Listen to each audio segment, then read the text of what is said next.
Okay, so hello everyone, and welcome sa ating panibagong learning series. And it's been a while since I conducted my last learning session, so apologies if medyo namamahinga tayo ngayon. Ayan, there's a lot of things that's going on now, but I'm okay, don't you worry.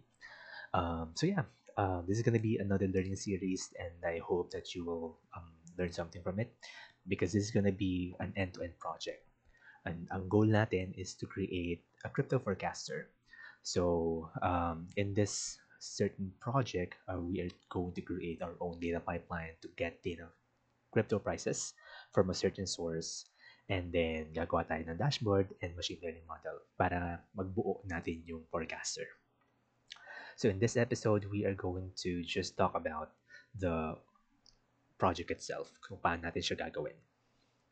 All right, so let's look at the next slide and let me show you the diagram of this project na gagawin natin. So I'll just move my head around here. Ayan. And there you go. So we are going to create or use CoinGecko. So CoinGecko gives us or allows us to create our own API key para makapag-generate tayo ng crypto prices. So any crypto prices will do. Gagamitin natin mamaya is Ethereum and Bitcoin.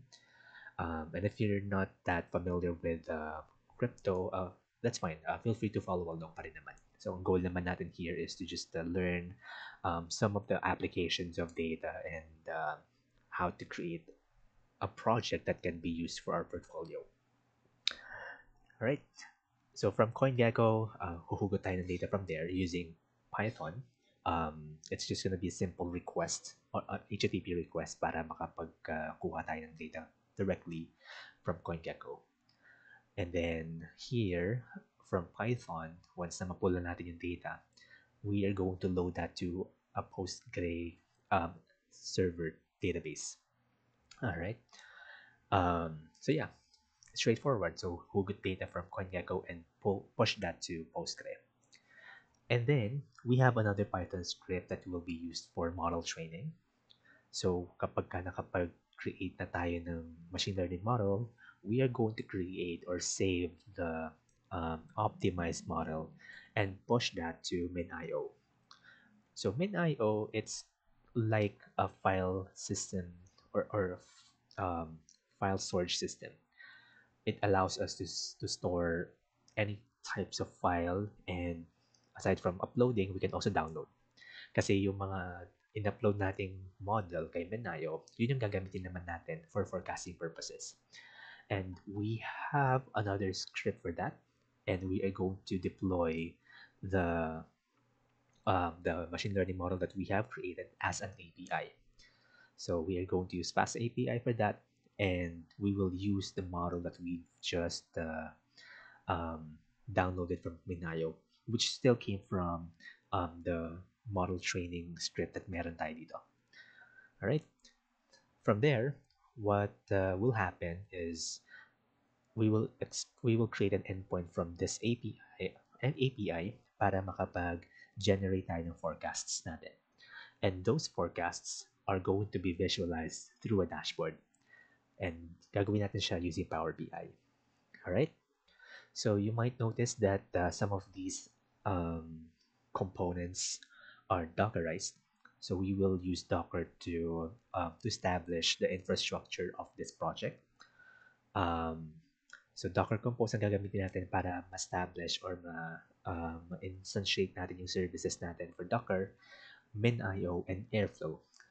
Airflow is what we are going to use to orchestrate the process. And we have individual Dockerized application naman for Python para sa pipeline and model training natin, and as well as the Fast API app natin. All right. So that's how this project looks like. So it covers a lot of things. So we are going to create data pipeline, and once na makuha natin yung kailangan nating data, we will create a machine learning model using the recent or the most recent prices na makokolekta natin. We save the best model, push that to MinIO, and use that same model sa Fast API application natin. And afterwards, the very last step is to visualize the result in a Power BI dashboard. All right. And things that we are going to use in this project are as follows. So we will need CoinGecko API key. So mamaya in the next episode, ipapakita ko kung paano tayo gumawa ng API key from CoinGecko. And you might need Python 3.10 or later. Earlier version might be okay, but I recommend that you use Python 3.10. And yeah, we will use Docker as mentioned kasi yung mga services na gagamitin natin are Dockerized para mas mabilis ang ating pagsa-set up. And if you're using Windows, you might need WSL.